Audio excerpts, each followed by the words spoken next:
Ray Martin question bank English 2025 second summative evaluation থেকে class 5 এর model question paper 5 নিয়ে আজকে আলোচনা করছি।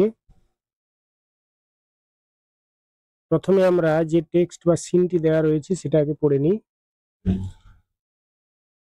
Sunita, one of the students, asked the teacher, একজন ছাত্রী সুনিতা শিক্ষিকাকে জিজ্ঞেস করলো, there are so many places we could have visited, সেখানে অনেক তো জায়গা ছিল যেটা আমরা বেড়াতে যেতে পারতাম।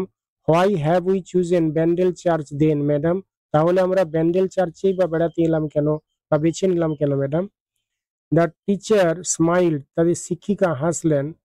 A very good question Sunita, একটি খুব ভালো প্রশ্ন সুনিতা। সি কন্টিনিউড, তিনি বলে যেতে লাগলেন, sometimes we visit a place for fun and enjoyment, কখনো কখনো আমরা কোনো স্থানে বেড়াতে যাই মজা এবং আনন্দের জন্য। অ্যাট টাইমস, কিন্তু এইবার, our visit help us to gather valuable information about the history and culture of a place, আমরা যেখানে বেড়াতে এসেছি আমাদের এই ভ্রমণটি আমাদের সাহায্য করবে ভ্যালুয়েবল ইনফরমেশন সংগ্রহ করতে, অর্থাৎ কোনো মূল্যবান তথ্য সংগ্রহ করতে, about the history and culture of a place, একটি স্থানের ইতিহাস এবং এই স্থানের যে সংস্কৃতি সেটা সম্পর্কে। সুনিতা ওয়াজ কিউরিয়াস, সুনিতা খুবই কৌতূহলী হলো। Is Bandel church a historical place madam, Bandel church কি কোনো ঐতিহাসিক স্থান ম্যাডাম? ইয়েস মাই চাইল্ড, হ্যাঁ বাচ্চা। It is one of the oldest churches in West Bengal, এটা পশ্চিমবাংলার যে পুরনো চার্চ বা গির্জাগুলো রয়েছে তাদের মধ্যে একটি। সেড দ্য টিচার, তাদের শিক্ষিকা বললেন। মিতা সেড, মিতা বলল, madam my uncle told me that, আমার কাকু আমাকে বলেছিলেন যে, it can be seen as a memorial of the Portuguese settlement in Bengal, এই যে ব্যান্ডেল চার্চটা এটা পর্তুগিজদের বাংলায় পদার্পণের স্মৃতি হিসেবে দেখা যেতে পারে। আমিনা লুক কনফিউজড, আমিনাকে হতভম্ব দেখাচ্ছিল। আই ডোন্ট থিঙ্ক, আমার মনে হয় না। আই কোয়াইট আন্ডারস্ট্যান্ড, আমি পুরোপুরি বুঝতে পারছি। হোয়াট মিতা সেড, মিতা কি বলতে চেয়েছে বা কি বলেছিল। এর দাগে টিক দ্য কারেক্ট অল্টারনেটিভ, সঠিক উত্তরটি বেছে নাও। Number 1, Bandel church is one of the oldest church হবে one of the oldest churches in West Bengal, Bandel church পশ্চিমবাংলার পুরনো চার্চগুলোর মধ্যে একটি। Number 2, Sunita was curious to know about Bandel church, Sunita Bandel church সম্পর্কে জানার জন্য কৌতূহলী ছিল। বিদ দাগে complete the following sentences with information from the text, text থেকে তথ্য নিয়ে নিচের বাক্যগুলো সম্পূর্ণ করো। নাম্বার 1, মিতাজ আঙ্কেল সেড দ্যাট, মিতার আঙ্কেল বলেছিলেন যে, Bandel church could be seen as a memorial of the Portuguese settlement in Bengal, Bandel চার্চকে বাংলাতে পর্তুগিজদের আগমন বা পদার্পণের স্মৃতি হিসেবে দেখা যেতে পারে। Number 2, visit to a place helps to gather valuable information about the history and culture of a place, কোনো স্থানে ভ্রমণ সেই স্থানের যে ইতিহাস এবং সংস্কৃতি সম্পর্কে আমাদের মূল্যবান তথ্য সংগ্রহে সাহায্য করে। সিদ্ধাগে find out words from the text which mean the following, ওপরে যে টেক্সটটা রয়েছে সেখান থেকে শব্দের অর্থ খুঁজে বের করতে হবে। সিলেক্টেড মিনস চুজেন, আর puzzled means confused. Find out words from the text which mean the following, উপরের টেক্সট থেকে অর্থ খুঁজে নিতে হবে, শব্দ খুঁজে নিতে হবে যেগুলোর অর্থ এখানে দেওয়া রয়েছে। Number 1, selected, chosen. Number 2, puzzled, confused. 2 দাগে রয়েছে রিড দ্য টেক্সট কেয়ারফুলি, টেক্সটটি খুব মনোযোগ সহকারে পড়ো, and answer the questions given below, এবং নিচে যে উত্তরগুলো প্রশ্নগুলো দেওয়া রয়েছে তাদের অ্যান্সার করো। নেক্সট মর্নিং অ্যাজ ইউজুয়াল, পরের দিন সকালে আগের মতোই। The monkey jumped on to the rock, বানরটি পাথরের উপরে লাফ দিল। And landed on the river island, এবং নদীর দ্বীপে গিয়ে পড়ল। সিইং দিস, এটা দেখে, the crocodile swam to the rock, এটা দেখেই কুমিরটি পাথরের কাছে সাঁতরে গেল। He lay still on the rock, সে চুপটি করে শুয়ে রইল পাথরের উপরে। Keeping his head and tail well under water, তার মাথা এবং লেজটাকে জলের তলায় রেখে। অনলি হিজ ব্যাক ওয়াজ অ্যাবাভ ওয়াটার, কেবলমাত্র তার পিঠটা ছিল জলের উপরে। and it looked like a part of the rock, এবং এটা দেখতে অনেকটা পাথরের অংশের মতো লাগছিল বা পাথরের মতোই লাগছিল।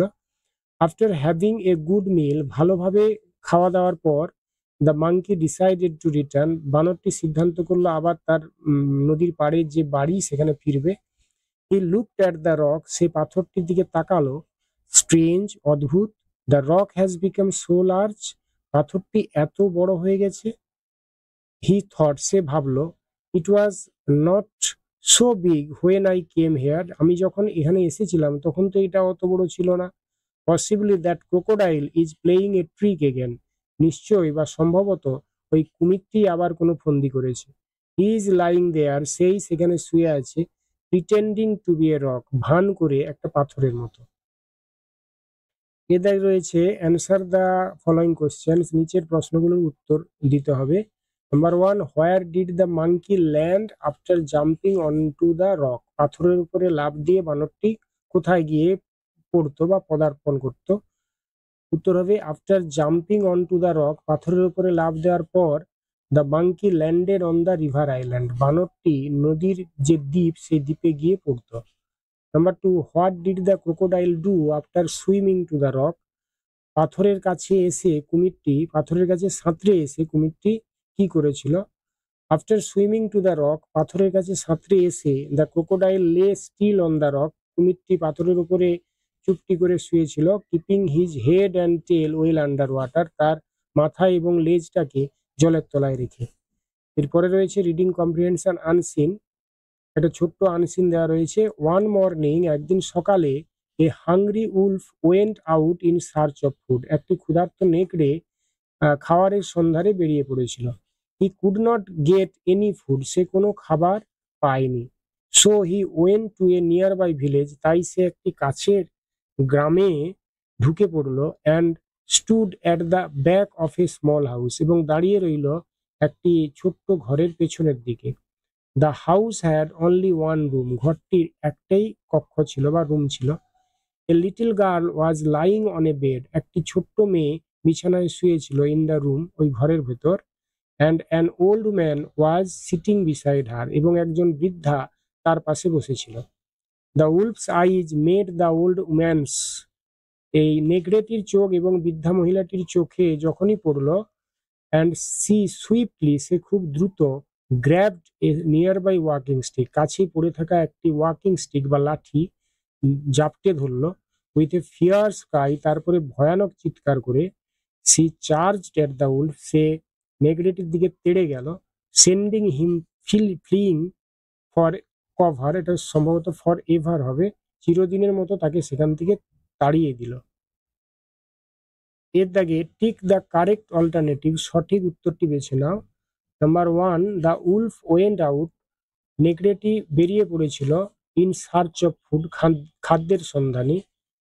Number 2, dash was sitting beside the girl, এটা হবে an old man was sitting beside the girl. Number বির দাগে রয়েছে অ্যান্সার দ্য ফলোয়িং কোশ্চেন্স, নিচের প্রশ্নগুলোর উত্তর দিতে হবে। Number 1, how many rooms did the small house have, ছোট্ট বাড়িটির কতগুলো ঘর ছিল। The small house had only one room, ছোট্ট বাড়িটির মাত্র একটি মাত্র রুম ছিল। Number 2, who was lying on the bed, কে বিছানার উপরে শুয়েছিল। এটা উত্তর হবে a little girl was lying on the bed in the room, ঘরের মধ্যে একটি ছোট্ট মেয়ে বিছানার উপরে শুয়েছিল। এরপরে last section, grammar and vocabulary. 4 দাগে A, fill in the blanks with the correct option, সঠিক উত্তরটি বেছে নিয়ে শূন্যস্থান পূরণ করতে হবে। There is a vase on the table. Number 2, I saw her standing beside the building. বির দাগে আন্ডারলাইন দ্য অ্যাডভার্ব, অ্যাডভার্বগুলো আন্ডারলাইন করতে হবে। Number 1, he handled the situation calmly, he handled the situation calmly, calmly adverb. This is exactly what I want to do, এখানে exactly adverb. সির দাগে fill in the blanks with proper adjective, সঠিক বা উপযুক্ত adjective বসিয়ে শূন্যস্থান পূরণ করতে হবে। He is a strong man. আর number 2, the boy is eating a tasty mango. ডির দাগে fill in the blanks with appropriate pronouns given in the list. এখানে লিস্টে যে প্রোনাউন্স গুলো দেওয়া রয়েছে তাদের মধ্যে থেকে উপযুক্ত প্রোনাউন বেছে নিয়ে এইখানে শূন্যস্থান পূরণ করতে হবে। This is her bag dash is red in colour, it is red in colour হবে। Number 2, Lata, Asha and Mina are 3 sisters dash go to school together, এটা দে হবে।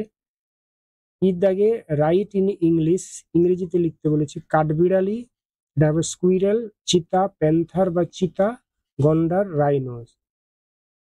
এফের দাগে প্রেজেন্ট, পাস্ট এবং পাস্ট পার্টিসিপল ফর্ম দিয়ে ফিল আপ করতে হবে।